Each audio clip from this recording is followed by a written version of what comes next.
Hi everyone, good day. We'll be having our orientation for new business registrants.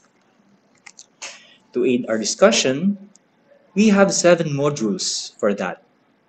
First, application for business registration. Second, application for registration of books. Third, invoicing requirements. Fourth, you are now ready to start your business.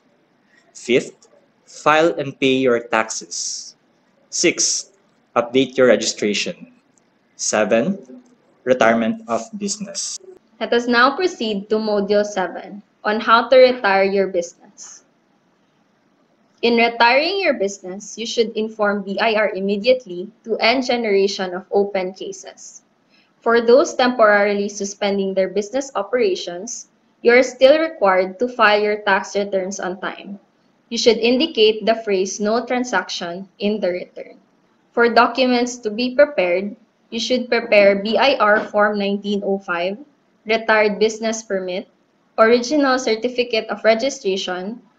You should destruct your unused invoices and a letter of application. For more information, you may visit us at our office, RDO 132, located at Bolton Extension, Davao City, or contact us to the following numbers, or visit our official website, bir.gov.ph, or follow and message us on our official Facebook pages.